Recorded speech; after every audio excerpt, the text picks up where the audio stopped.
Bab 44, Reinkarnasi Pedang Suci ke-16, Dewi Api Emas.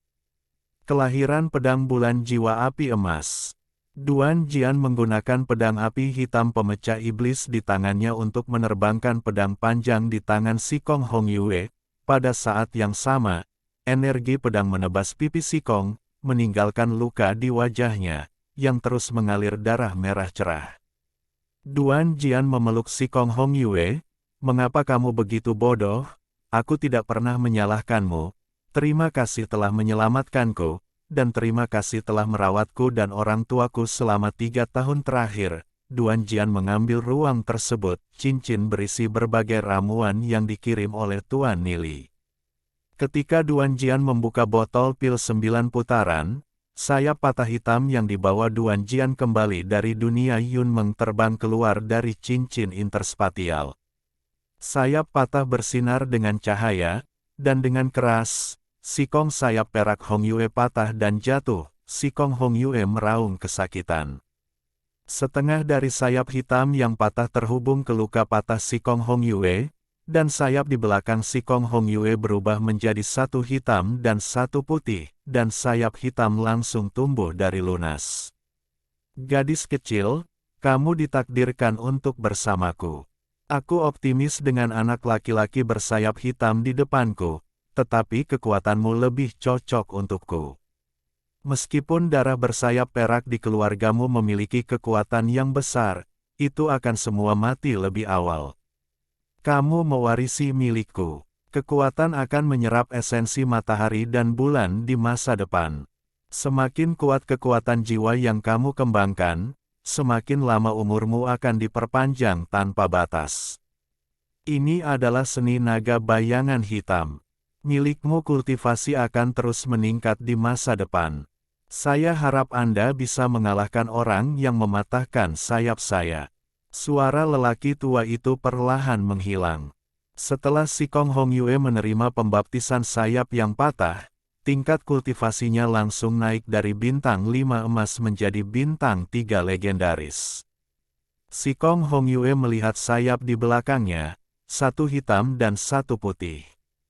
Dia merasa sangat jelek, tapi kekuatannya meningkat begitu cepat. Sayap hitam milik Duan Jian, apa tujuannya? Karena sayap patah memilihmu, itu berarti itu ditakdirkan untukmu, dan luka di wajahmu juga telah sembuh. Hong Yue, tidak ada yang layak dirindukan di sini. Kuharap kau bisa pergi dari sini bersamaku. Aku dibutakan oleh kebencian di masa lalu. Saya memejamkan mata, dan sekarang saya tahu bahwa Anda baik kepada saya saat itu, dan saya ingin menjaga Anda selama sisa hidup saya. Maukah Anda menemani saya ke dunia luar? Duan Jian melihat ke Sikong Hong Yue dengan penuh kasih sayang. Ada garis air mata di sudut mata Sikong Hong Yue. Dia ingin bersama Duan Jian lagi dalam mimpinya, tapi saat itu ayahnya menolak melepaskan Duan Jian, dan Duan Jian hanya memiliki kebencian di hatinya saat itu. Dia tahu bahwa tidak mungkin bersama orang yang dia sukai dalam hidup ini, tetapi dia tidak mengharapkan Duan Jian. Mata kemerahan Sikong Hong Yue menatap Duan Jian, dan Duan Jian memeluk Sikong Hong Yue. "Maaf, ini semua salahku karena membuatmu sangat menderita. Terima kasih telah menyelamatkanku.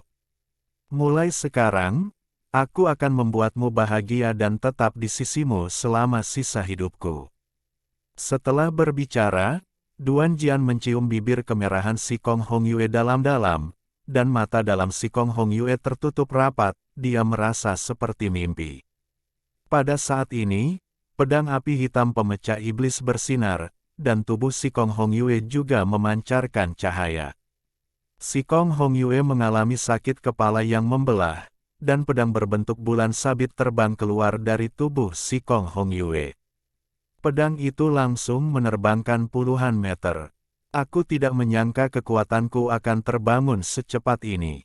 Hei, sepertinya semuanya sudah ditakdirkan. Berdiri, nak, dan biarkan aku melihat pedang di tanganmu." Duan Jian berdiri, menunjuk Sikong Hong Yue. "Siapa kamu?" "Aku terbangun oleh kekuatanmu. Aku adalah reinkarnasi dari Dewi Api Emas. Kamu membangunkanku dengan pedang api hitam pemecah iblis di tanganmu. Duan Jian terkejut. Dia tidak menyangka bahwa si Kong Hong Yue di depannya adalah reinkarnasi dari Dewi Jinyan. Duan Jian segera berlutut dengan satu kaki, kembalilah ke Dewi Jinyan, aku adalah keturunan dari keluarga naga hitam.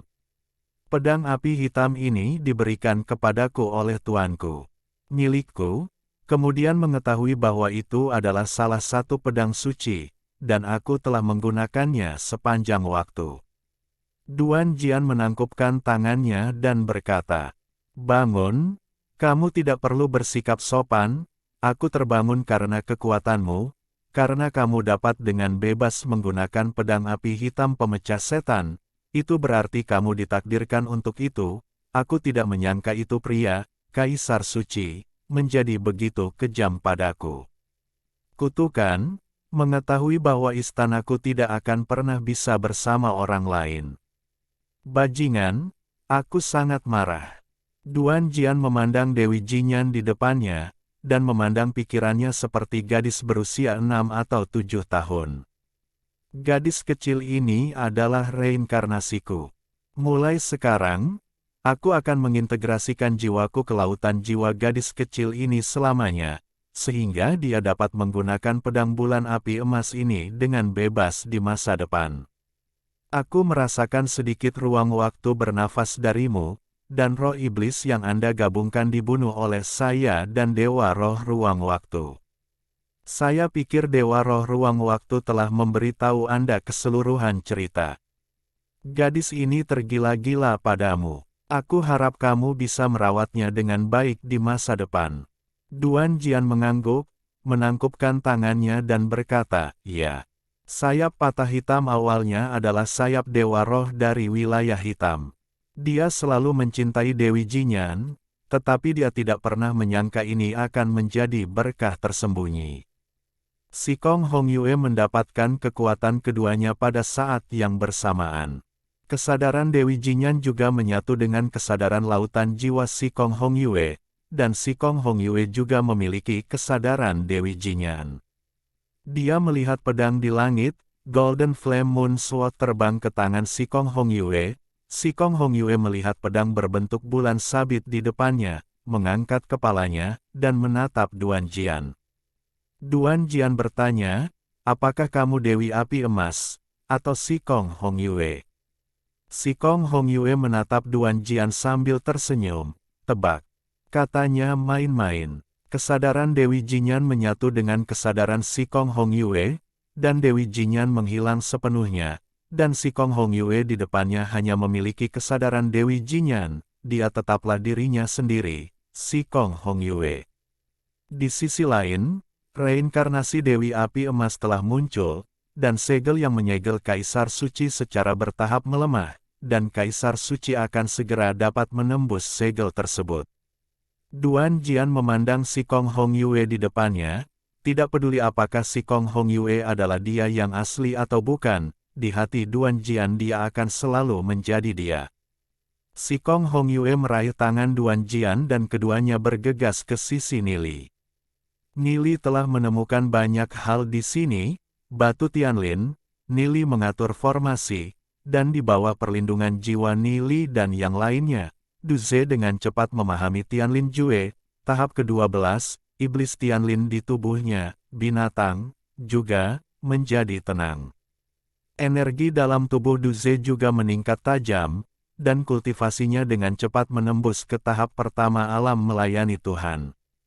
Saat Du Ze maju, kekuatan kacau dalam tubuh Lu Piao juga mengalir ke lautan jiwa, dan dia sudah dekat untuk menembus alam yang melayani Tuhan. Nili memberi Du Ze pil pemecah jiwa. Du Ze juga mulai menyesuaikan nafasnya, dan setengah jam berlalu dengan cepat.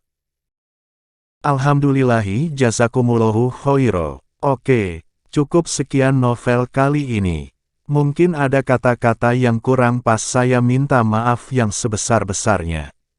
Semoga yang sudah baca Allah paring kesehatan, rezeki yang barokah, dan umur yang panjang. Amin. Untuk membantu admin jangan lupa klik tombol subscribe ya.